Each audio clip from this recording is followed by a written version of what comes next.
नमस्कार, मैं कुलदीप भारद्वाज। नमस्कार इंडिया की आज रात की इस चर्चा के अंदर आपका हार्दिक अभिनंदन, बड़े भारी मन से आप लोगों का अभिनंदन कर रहा हूं। यद्यपि महाशिवरात्रि की आपको शुभकामनाएं भी देता चलूं, लेकिन मन कहीं ना कहीं व्यथित है, दुखी है, पीड़ित है मन हमारा इस बात को लेकर कि हमारे जो भारत के जो छात्र हैं, जो डॉक्टर बनने गए, जो एमबीबीएस की पढ़ाई कर रहे हैं यूक्रेन के अंदर, वो कहीं ना कहीं बुरी तरीके से फंस गए हैं वहां पर। और जो हमारी सरकार है उन्हें कहीं ना कहीं केवल और केवल प्रचार, उत्तर प्रदेश चुनावों के प्रचार की पड़ी हुई है। अब वहां से प्रचार से नरेंद्र मोदी जी थोड़ा सा शायद फ्री हुए और अब उन्होंने अपने कुछ मंत्रियों को फोटो खिंचवाने के लिए लगा दिया। उन्होंने अपने वहां पर फोटो, आइए जो कुछ छात्रों को 500-600 छात्रों को जिनको ले आया गया है हिंदुस्तान के अंदर, उन छात्रों के साथ जाइए, वीडियो बनवाइए और उसको डिजिटल प्लेटफॉर्म के ऊपर जारी कर दीजिए। इस प्रकार की चीजें तो कर दी गई हैं, लेकिन वास्तविकता है कि पिछले कुछ दिनों से सरकार कहां सोई हुई थी देखना इस बात का है। अभी तक ये समस्या बाहर। आपको याद है पश्चिम बंगाल के चुनाव, पश्चिम बंगाल के चुनावों के अंदर भी यही सब कुछ हुआ था। उस समय जहां हाहाकार मचा हुआ था कोविड को लेकर, वहां हमारे प्रधानमंत्री और सारी की सारी सरकार चुनाव प्रचार के अंदर व्यस्त थी और आनंदित हो रहे थे वहां पर भीड़ को देख कर। और यहाँ पर हजारों की संख्या के अंदर लोग मारे जा रहे। तो आज कमोबेश वही स्थिति, कुछ उसी प्रकार की स्थिति रूस और यूक्रेन युद्ध को लेकर, उस युद्ध के अंदर सरकार ना जाने पिछले 4-5 दिनों से कहां सोई हुई है। हमारे छात्र हैं कि वो बिलख रहे हैं, पिट रहे हैं। हालांकि यहाँ का जो मीडिया वो कुछ भी दिखाए, लेकिन देखिए किस प्रकार छात्राओं को भी मारा गया, किस प्रकार भारत के छात्र पोलैंड बॉर्डर के ऊपर, रोमानिया या यूक्रेन के सैनिकों के द्वारा किस प्रकार पीटे गए, उसका एक वीडियो देखिए कम से कम आप लोग। अब उसके बाद आपको एक मैं वीडियो और दिखाना चाहूंगा किस प्रकार पीड़ित बच्ची हम लोगों की, जो वह डॉक्टरी की पढ़ाई कर रही है, उस बच्ची का वीडियो मैं आपको दिखाना चाहूंगा। वो बच्ची किस प्रकार व्यथित मन से स्पष्ट कर रही है कि कोई उनकी सहायता नहीं कर रहा है, कोई राजनेता या एम्बेसी उन लोगों की सहायता नहीं कर रही है।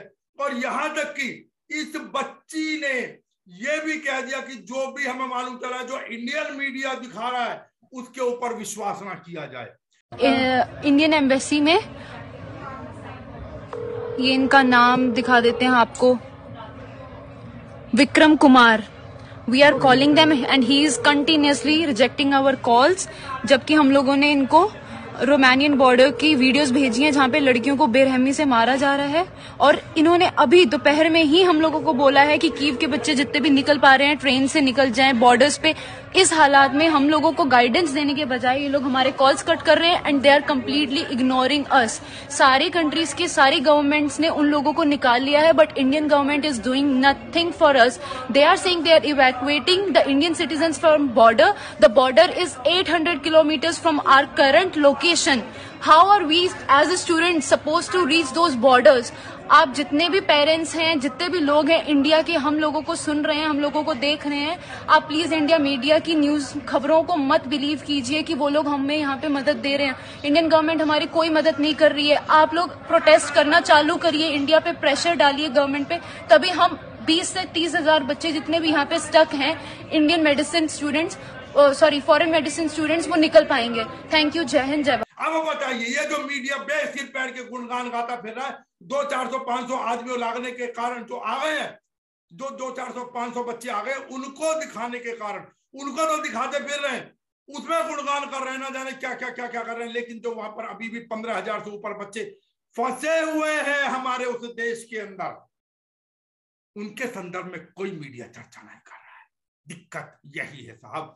और केवल चर्चा नहीं, मैं तो कहता हूं कि मीडिया के अंदर अगर हिम्मत है, जिसको आप मेन स्ट्रीम का मीडिया कहते हैं, यदि उसके अंदर हिम्मत है तो वो क्यों नहीं दिखाता उन पिटते हुए बच्चों की तस्वीरें, उन रोते बिलखते बच्चों की तस्वीरें क्यों नहीं दिखाता वो मीडिया? ये भी एक प्रश्न है। आप लोग सोचिए। मेरा नाम गरिमा मिश्रा है, मैं यूपी लखनऊ से हूँ। हम कीव में स्टक हो चुके हैं, पूरी चारों तरफ से घिर चुके हैं। ठीक है, यहाँ पे हमें कोई हेल्प नहीं दे रहा है और मुझे नहीं लगता कि यहाँ पे किसी को कोई हेल्प जो भी हमें हेल्प होनी है वो मिलने वाली नहीं है। हमने ये कुछ वीडियोस देखी हैं, जब अभी थोड़ी देर पहले हम एमबीसी को कॉल्स कर रहे हैं, एमबीसी हमारी कॉल्स नहीं उठा रही है। सेकंड थिंग, हम लोगों को बात करने की कोशिश कर रहे हैं, हमारा कुछ नहीं हो पा रहा। हम सिर्फ यहाँ पे फंस चुके हैं। जहाँ पे हम रह रहे हैं वहां पे बहुत सारे लोग आते हैं जो कल रात को हंगामा करते हैं, वो गेट तोड़ते हैं, देन उसके बाद अंदर आने की कोशिश करते हैं। क्या होता है हमें कुछ भी नहीं पता, यहाँ पे किसी को कुछ भी नहीं पता जो हमारे साथ सिचुएशन। लेकिन जब अभी कुछ टाइम के बाद हमने सोचा कि हम यहाँ से निकलते हैं, और हम यहाँ से किसी तरह निकलते हैं बाई ट्रेन, क्योंकि हम बाई ट्रेन निकले या फिर हम बसेस निकले, कार से निकले। कार से अभी जस्ट मेरे एक दोस्त ने बताया है मुझे कि जो बच्चे यहाँ से निकले हैं कीव से बाई कैब और बाई बस, उनको रशियन आर्मी ने पहले स्टक किया, उन पे फायरिंग करी और उनकी लड़कियों को लेके, उन इंडियंस लड़कियों को लेके गए, पता नहीं कहाँ लेके गए, ये किसी को कुछ नहीं पता, सिर्फ लड़कियों को, और लड़कों का कुछ पता नहीं है। सेकंड थिंग, ये रोमानिया बॉर्डर में अभी हमें वीडियोस मिल रही है, उन वीडियोस में दिखाया जा रहा है कि रोमानियंस आर्मी वहां पे उन्हें मार रही है और उनके साथ बहुत ज्यादा बदतमीजी कर रही है। तो प्लीज अब कहाँ गए? हम तो मूवीज में देखते थे ना, योगी जी, मोदी जी, जो भी है, प्लीज हम वीडियोस देखते थे ना, हमें बचाया जाता था, ऐसे हमारे अंदर ये रहता था कि हमें बचा लिया जाएगा, बट अभी हमें नहीं लगता कि हमें कुछ बचाया जाएगा। शायद पता नहीं हमारे साथ क्या हो। प्लीज गवर्नमेंट, आप जो भी हो, जहाँ भी हो, प्लीज हमें आगे बचाओ, या फिर आप प्लीज यहाँ पे बाय एयर कुछ भी भेजो, इंडियन आर्मी को यहाँ पे प्लीज भेजो, तभी शायद हमारे साथ कुछ ऐसा हो सकता है कि हम बच सकते हैं। बाकी हमें नहीं लगता कि हम यहाँ पे बचेंगे, या फिर हम यहाँ से कहीं जाना हमारे लिए सेफ है, और हम जहाँ पे हैं ये भी हमारे लिए सेफ नहीं है। सो प्लीज, जय हिंद, जय भारत, प्लीज आप हमारी हेल्प करो, प्लीज। जो भी सुन रहा है, जो भी देख रहा है, इस वीडियो को शेयर करो और हर जगह भेजो। निवेदन है सब लोगों से कि कम से कम कृपया करके इस भक्ति से बाहर निकलिए, भक्ति कीजिए, सब कुछ कीजिए, लेकिन इससे बाहर निकलिए, आंखों से पट्टी हटाइए और देखिए। कम से कम आज अगर यही कुछ ऐसा हो जाता कि जिसमें हिंदू मुस्लिम जैसी चीज होती, तो ना जाने कितने संगठन आ चुके होते, सड़कों पर आ चुके थे, दिल्ली के जंतर मंतर पर आ चुके थे, अलग अलग जगहों पर आ चुके होते। लेकिन यहाँ जो मेरे देश के बच्चे, जो मेरे देश का भविष्य, जो वहां से पढ़कर आकर इसी ही भारतवर्ष के अंदर आकर जिन्होंने डॉक्टरी करनी है, मेरा और आपका इलाज करना है जिन्होंने, उनके लिए कोई माइका लाल, कोई संगठन, कोई हिंदू संगठन, कोई दल, कोई फलानी पार्टी अभी तक सड़क पर नहीं आई है। इसी विषय को लेकर हमारे साथ चर्चा में जुड़ रहे हैं अखिल भारतीय ब्राह्मण महासभा के दिल्ली प्रदेश के अध्यक्ष पीके सारस्वत साहब। सारस्वत साहब, आपका हार्दिक अभिनंदन है। नमस्कार इंडिया की आज की विशेष चर्चा के अंदर, चर्चा का विषय हम आपको बता दें, चर्चा इस समय हम लोगों की चल रही है, जो भी हम आज का बुलेटिन जो समर्पित कर रहे हैं अपने देश के उन कर्णधारों को कर रहे हैं, उन बच्चों को कर रहे हैं जो डॉक्टरी की पढ़ाई करने के लिए यूक्रेन के अंदर है। लेकिन कोई भी सरकार, कोई भी संगठन, कोई भी पार्टी अभी तक इसकी सुध नहीं ले रही है। आप क्योंकि अखिल भारतीय ब्राह्मण महासभा के दिल्ली प्रदेश के अध्यक्ष हैं, और इसमें कोई दो राय नहीं कि भारतवर्ष के अंदर जो जाति व्यवस्था है उसको सबको स्वीकारना पड़ता है, और आप लोग स्वयं में अपने आप को सबसे अग्रणी मानते हैं और माने गए, इसमें कोई दो राय नहीं है। लेकिन सवाल ये उठता है सारस्वत साहब, क्या आप लोग सिर्फ दक्षिणा देते रहेंगे? आप लोग परशुराम जी को पूछते हैं जो शास्त्र और शस्त्र दोनों में निपुण है, और शास्त्र का अर्थ आज के समय में जो भी संविधान ने अधिकार दिए उनका उपयोग करना। आप लोग कब तक केवल मंदिरों के अंदर पूजा करते रहेंगे, घंटी बजाते रहेंगे, अपने एक सबसे ऊंची जाति का या अग्रणी होने का आप लोग जिसको कहते हैं डंका पीटते रहेंगे? क्या आपका कर्तव्य नहीं है?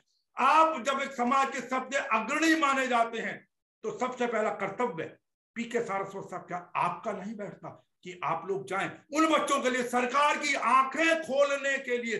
सरकार ने अब 2-3 मंत्री भेज दिए, फोटो खिंचवाइए, एयरपोर्ट पर जाइए और रिलीज कर दीजिए। कहा जा रहा है वहां भेजेंगे, पड़ोसी देशों में भेजेंगे। कब भेजेंगे? 4 दिनों से हमारे बच्चे भूखे तड़प रहे हैं, आसपास गोलियां चल रही है, पीटे जा रहे हैं, भेदभाव है।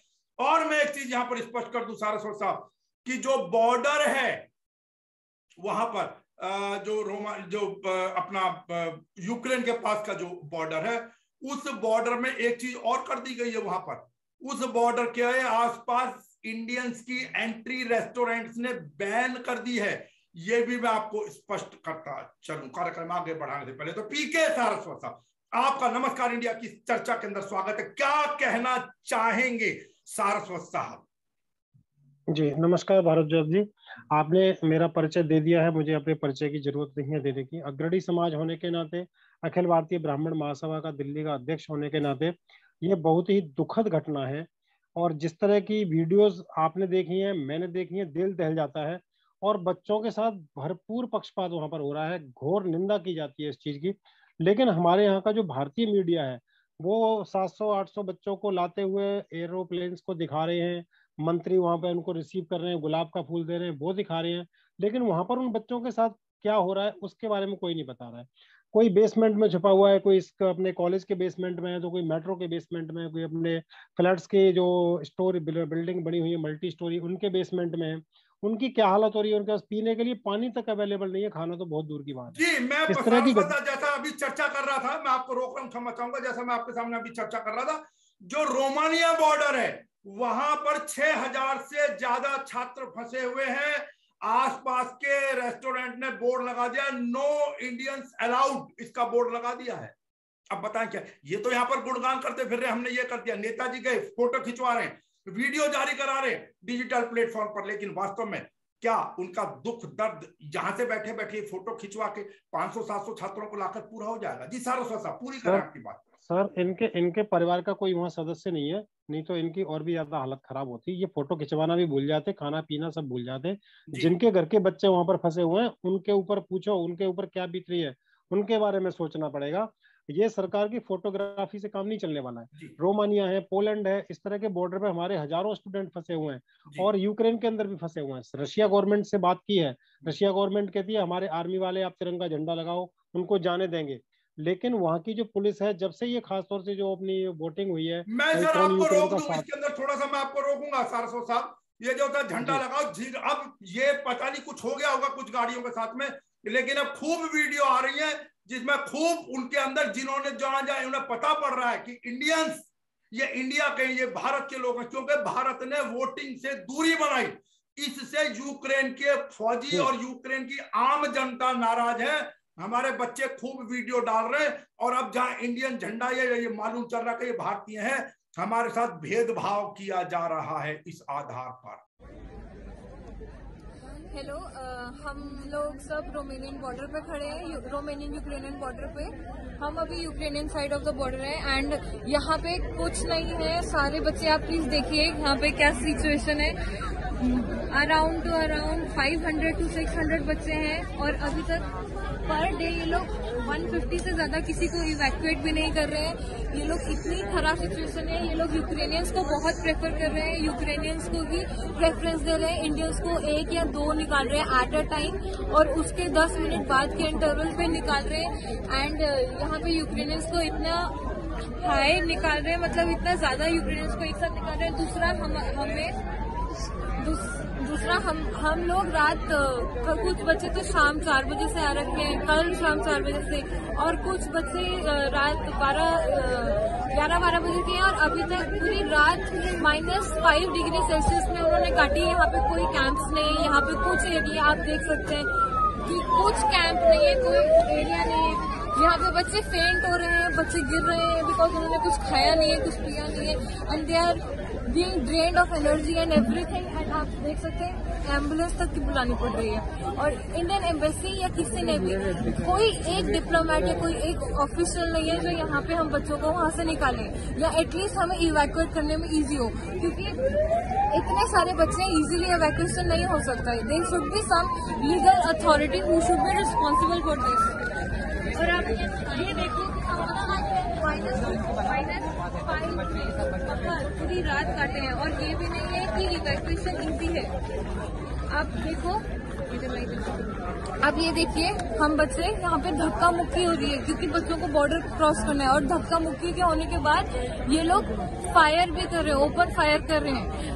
आप सोच सकते हैं ऑलरेडी बच्चे वॉर के सिचुएशन से पैनिक है, ये ओपन फायर करके उनको डरा रहे हैं, लात मार रहे हैं जस्ट बिकॉज उनको यूक्रेनियंस को निकालना है और इंडियंस को प्रेफरेंस नहीं मिल रहा है। और even spread paper spray on people's eyes.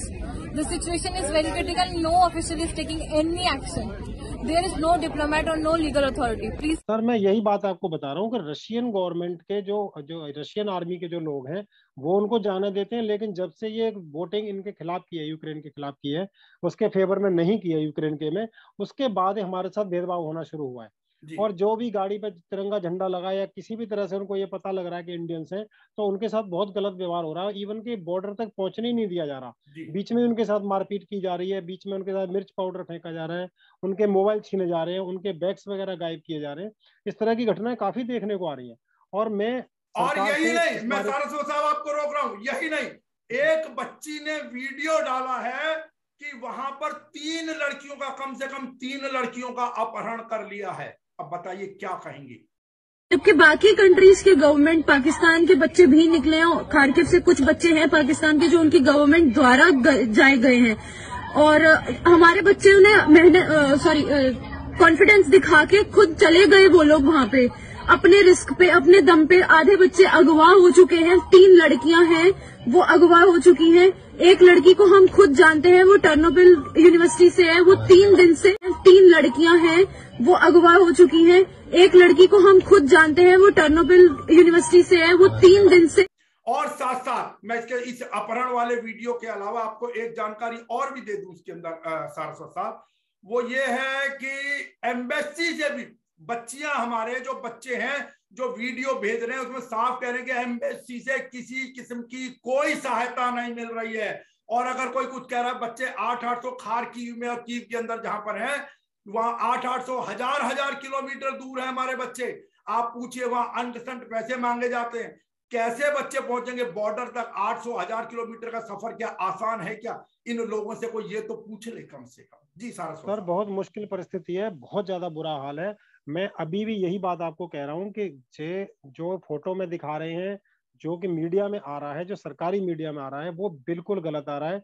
जो बच्चे वहां से अपनी ओरिजिनल वीडियो देख रहे हैं, जो ओरिजिनल वीडियो अपनी बना के भेज रहे हैं, जो उनके साथ आपबीती हो रही है, उस पर सरकार ध्यान दे और जल्दी से जल्दी इसकी व्यवस्था करे कि किसी भी तरह से अपने बच्चों को वहां से एयरलिफ्ट किया जाए, वहां से निकाला जाए। और अगर सरकार इसको करने में नाकामयाब रहती है तो हमारा सबसे पहला अखिल भारतीय ब्राह्मण महासभा का कर्तव्य है कि हम इसी बुधवार को, यानी कि परसों, हम यूक्रेन और यूएस अपना रशियन दोनों एम्बेसी पे हम धरना प्रदर्शन करेंगे अखिल भारतीय ब्राह्मण महासभा की तरफ से, क्योंकि हमारे बच्चों के साथ बहुत अच्छा आपका ये स्वागत योग्य कदम है सारस्वत साहब। कम से कम बहुत खुशी की बात है कि जब अभी तक कोई दल, बजरंग दल, फलाना दल, हिंदू सभा, महासभा, अगड़म दगड़म, कोई भी जब सामने नहीं आए, तो अगर आप पूरी जिम्मेदारी से दिल्ली प्रदेश का अध्यक्ष होने के नाते पीके सारस्वत साहब, यदि आप गंभीरता पूर्वक ये घोषणा करते हैं कि आप चलिए रशिया, क्योंकि इस समय जो भेदभाव है, बच्चे क्योंकि जो यूक्रेन के अंदर जा रहे हैं, हमारे बच्चे जो यूक्रेन में पीड़ित किए जा रहे हैं वहां की फोर्सेस के द्वारा, और वहां के लोग भी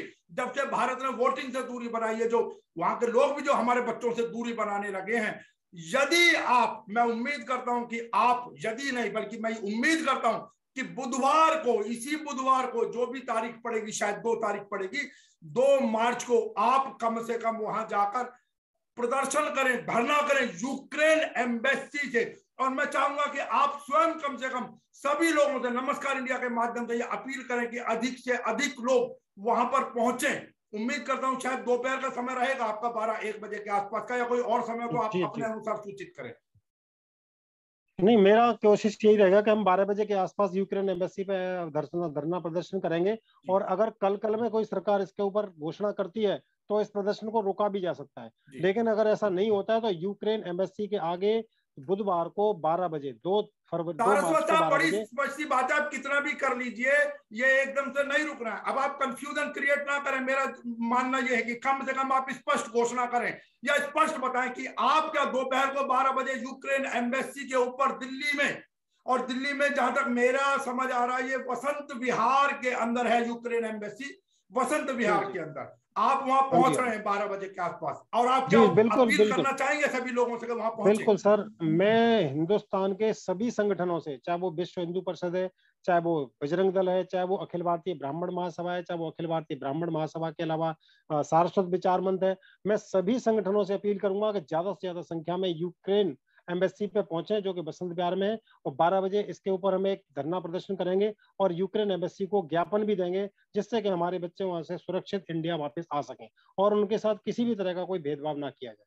जी, आपने भी देखा होगा सारस्वत साहब वो वीडियो जिसमें हमारी लड़कियां और बच्चे पिटते हुए नजर आ रहे हैं। यहाँ तो कह रहे हैं जी झंडा दे दिया, फूल दे रहे हैं, बड़ा स्वागत है, लेकिन वहां देखिए किस प्रकार हमारे बच्चों को पीटा जा रहा है। और मैंने जो अभी आपको बताया, मैंने बहुत वीडियो देखे कि जिसके अंदर हमारी वो लड़कियां कह रही है हमारे कुछ बच्चों का अपहरण कर लिया गया है, और एक वीडियो में स्पष्ट कहा गया कि कम से कम 3 लड़कियों का तो अपहरण कर लिया गया है। 3 लड़कियां हैं वो अगवा हो चुकी हैं।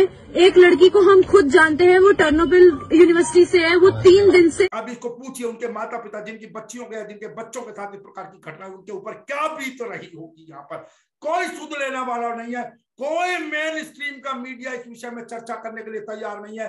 डिजिटल प्लेटफॉर्म के ऊपर भी जो सिर्फ वही बात है अंधभक्ति के अंदर वीडियो फैलाई जा रही, तैराई जा रही है, हमने क्या कर दिया, लेकिन वास्तव में हमने किया क्या है अभी तक। 4 दिन से जो बच्चे भूखे प्यासे तड़प रहे हैं बॉर्डर के ऊपर। आप देखिए एक वीडियो का और दिखाऊंगा जिसके अंदर सीधा सीधा बच्चे आरोप लगाने के किस प्रकार भेदभाव किया जा रहा है उनसे। जो पोलैंड या यूक्रेन के लोग हैं, नागरिक हैं, उनको तो जाने दिया जाता है, लेकिन हिंदुस्तान के बच्चों को किस प्रकार रोका जाता है। सारस्वत साहब, मन विदारक। उन पेरेंट्स से मैं फिर कह रहा हूं, उन अभिभावकों की स्थिति जानने का प्रयास किया जाए कम से कम, कि जिन अभिभावकों के बच्चे वहां पर पढ़ रहे हैं। सारस्वत साहब। बिल्कुल बिल्कुल सर, मैं बोलता रहा हूँ, सरकार जो भारत सरकार है वो काफी हद तक बातों को छुपा रही है। जो ओरिजिनल बातें हैं वो नहीं आ रही हैं। जो बच्चे आप बीती अपनी वीडियो बना के भेज रहे हैं, उन्हीं वीडियो से हम लोगों को पता लग रहा है कि हमारे बच्चों के साथ बहुत भेदभाव हो रहा है, और वो बहुत ही जटिल परिस्थितियों में बहुत ही परेशान हो रहे हैं वहां पर। जिन बच्चों को 2-2, 3-3 दिन से खाना पीना तो छोड़ो, पानी तक नसीब नहीं हो रहा है, और हजारों किलोमीटर, सैकड़ों किलोमीटर दूर चल के वो जा रहे हैं। और जिस तरह के अब रोमानिया के रेस्टोरेंट ने लगा दिया है नॉट अलाउड इन इंडियंस, तो ये बहुत बड़ी घटना है। हमारे देश के लिए बहुत शर्म की बात है कि सरकार इस पर तुरंत हस्तक्षेप करे, और सभी जो नजदीक लगते बॉर्डर हैं उन सभी इस कंट्री की सरकार से, एम्बेसी से बात की जाए, और हमारे बच्चों को सुरक्षित हमें वापस मिले।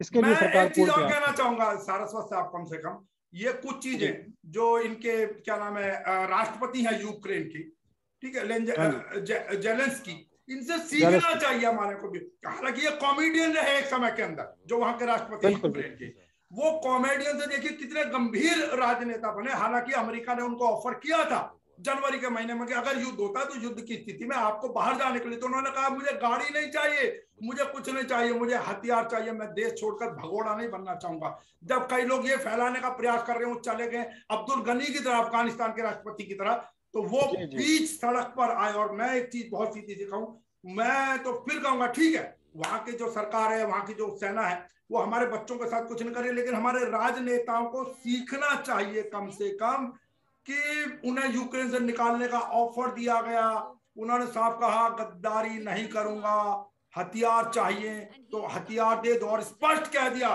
कि युद्ध का परिणाम कुछ भी हो।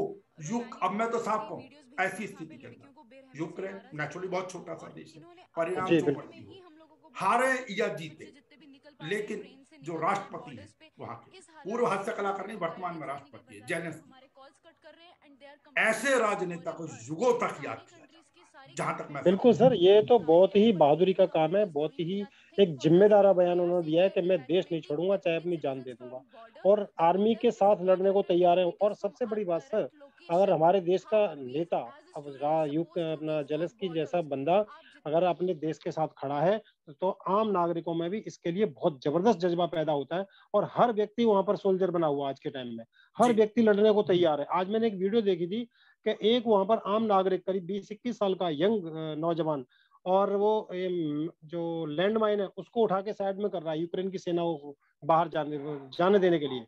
और अगर वो लैंड माइन में फटता तो उनका टैंक का लॉस होता। वो अपनी जान को बाजी लगा के और उस अपने यूक्रेन सेना के टैंक को निकलने के लिए वो लैंड माइन को वहां से हटा था। मैंने देखा है इसकी वीडियो।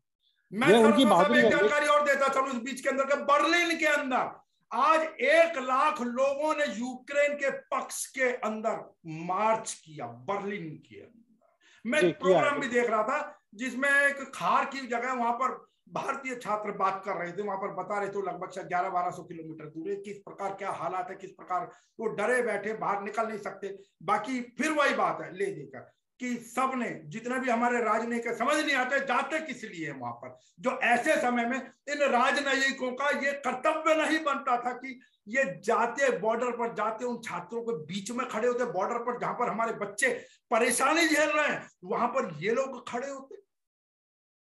तो ये फूल देने के लिए खड़े तो हो गए एयरपोर्ट पे, वहां जाने की तो हिम्मत ही इनकी पड़ रही, अपने बच्चों को निकालने की कोशिश ही नहीं करना चाह रहे। नहीं, कम से कम सरकार जो से बात उस कर देश ली, के अंदर हमारे embassy से बात कर राजनयिक ली। हैं, जो एम्बेसडर हैं, क्या उनका कर्तव्य नहीं था जिस जिस बॉर्डर पर हमारे बच्चे पहुंच रहे हैं उनके पहुंचने की तो अपील कर दिया, वो खुद क्यों नहीं खड़े होते वहां पर जाकर?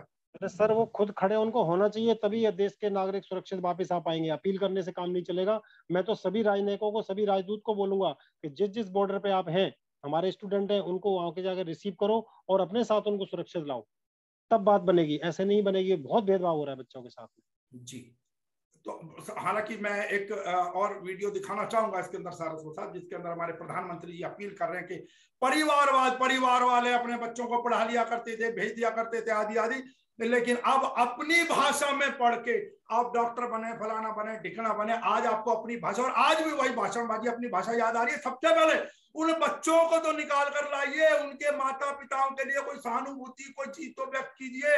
जो बच्चियां जिनके वीडियोज आ रहे हैं, दुनिया देख रही है, आपका एक बयान तक जारी नहीं हो रहा। आपने दूसरे बयान तो जारी कर दिए, लेकिन आज के आपने बयान के अंदर भी जो चर्चा की उसके अंदर अपने बच्चों के लिए आपने एक शब्द सहानुभूति का नहीं कहा।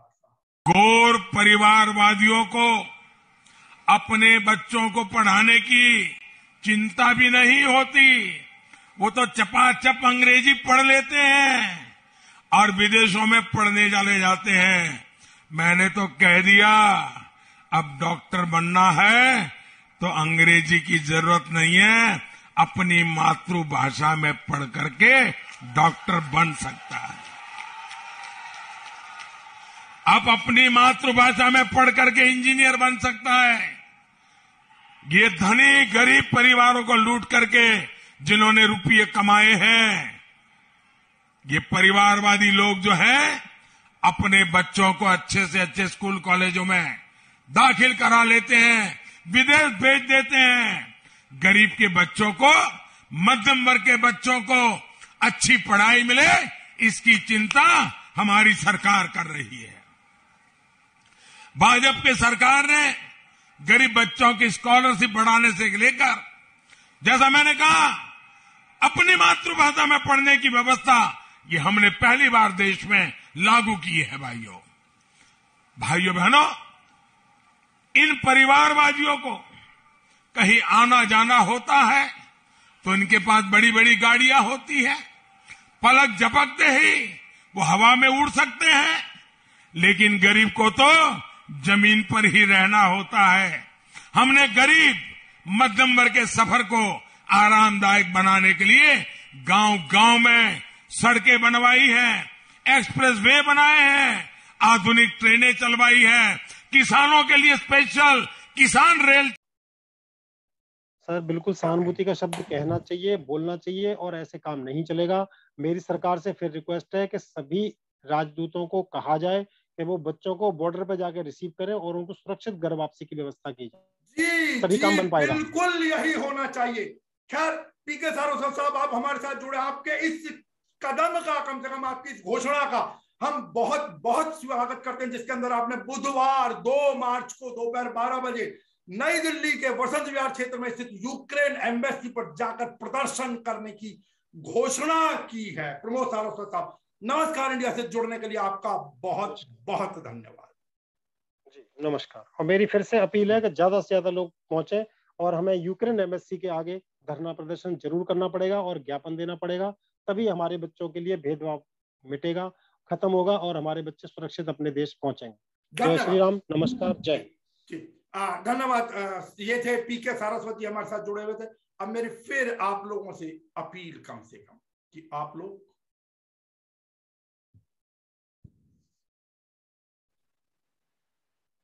खाली घोषणा ना करें।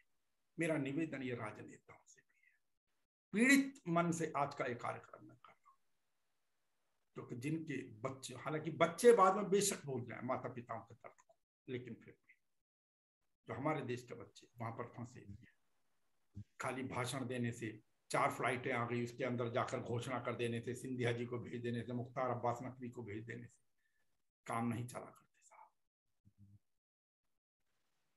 चलते चलते एक वीडियो रागिनी नायक का, जो कि कांग्रेस की नेता। कल मन की बात करने के लिए मोदी जी के पास बहुत समय था, 1 घंटा 1.5 घंटा खूब जुबान चलती है उनकी भाषण देने के लिए, लेकिन आश्वासन देने के लिए उन माँ बाप को, उन माता पिताओं को, उन अभिभावकों को जिनके बच्चे फंस गए हैं युद्ध क्षेत्र में, जिनकी जिंदगी का एक एक पल डर और भय के साए में बीत रहा है, मोदी जी की जुबान नहीं चली। कल बहुत दुख हुआ इस बात का। आज उंगलियां बहुत चली ट्विटर पर मोदी जी की, मणिपुर से वोट मांगने के लिए, लेकिन आश्वासन का एक संदेश लिखने के लिए मोदी जी की उंगलियां नहीं चली ट्विटर पर। मोदी जी फंसे हुए हैं उत्तर प्रदेश और मणिपुर के चुनाव में। हमारे उड्डयन मंत्री फंसे हुए हैं भारतीय जनता पार्टी की सदस्यता के अभियान में। हमारा विदेश मंत्रालय फंसा हुआ है विरोधाभासी एडवाइजरी जारी करके गाल बजाने में, और हमारे बच्चे फंसे हुए हैं ऐसी दर्दनाक परिस्थिति में यूक्रेन में। और बहुत शोर सुना होगा आप सब लोगों ने, घर वापसी, घर वापसी, घर वापसी। संघी, भाजपाई और मैं तो कहूंगी मोदी भक्त सारे बहुत शोर मचाते हैं घर वापसी के बारे में। और आज सबसे ज्यादा जरूरी, जब हमारे देश के विद्यार्थियों, हमारे देश के बच्चों, भारत मां के बच्चों की घर वापसी है, तो मुंह में दही जम गया है, सन्नाटा पसर गया है। अब घर वापसी का शोर नहीं मचेगा। अब कोई नहीं बोलेगा कि कैसे 20,000 बच्चों को वापस लेकर आया जाए। बिल्कुल ठीक कहा है राहुल गांधी जी ने कि क्या इवैक्यूएशन प्लान है आपका, बताइए। एक बॉर्डर से दूसरे बॉर्डर धक्का खा रहे हैं आज हमारे देश के बच्चे, उनके ऊपर लाठी बरसाई जा रही है, ठंड में बर्फ गिर रही है, वो खड़े हुए हैं, सैकड़ों मील पैदल चल के आ रहे हैं। कल पोलैंड बॉर्डर पर हमने जो दृश्य देखे, उसके बाद हमें यह भी पता चला। बेशक दिल्ली के अंदर अब रात का कर्फ्यू समाप्त हो गया है। डीडीएमए ने जो 2,000 रुपए का मास्क ना लगाने का फाइन था, वो 500 पर वापस लौटा लाए हैं। सब चीजें अब अपनी पूरी कैपेसिटी से, सिनेमा हॉल आदि आदि खुल रहे हैं, लेकिन फिर भी मौसम भी बदल रहा है। स्वास्थ्य का अपने ध्यान रखें। और नमस्कार इंडिया फिर से उन सभी माता पिताओं, अभिभावकों के साथ अपनी सहानुभूति व्यक्त करता है जिनके बच्चे अभी वहां हैं, जो जिस मानसिक तनाव के दौर से ये अभिभावक, उन बच्चों के साथ साथ ये अभिभावक भी गुजर रहे होंगे, उसको हम शब्दों में तो कम से कम बयान नहीं कर सकते। ईश्वर से प्रार्थना कि जल्दी से जल्दी वो बच्चे हमारे देश लौटे। और हम तो ये भी कहेंगे कि युद्ध किसी समस्या का समाधान नहीं है, युद्ध अपने निशान छोड़ जाता है, जो मैं कहूं कि सैकड़ों वर्ष तक पीड़ा ही देता है, सालता रहता है। ईश्वर की कृपा। हालांकि पुतिन ने जिस प्रकार की घोषणा की है कि भाई वो परमाणु युद्ध, जो संकेत दिया है कि भाई परमाणु हथियारों का इस्तेमाल किया जा सकता है, उससे दुनिया के अंदर चिंता है। चलिए ईश्वर से फिर यही प्रार्थना, परमपिता परमेश्वर से कि वो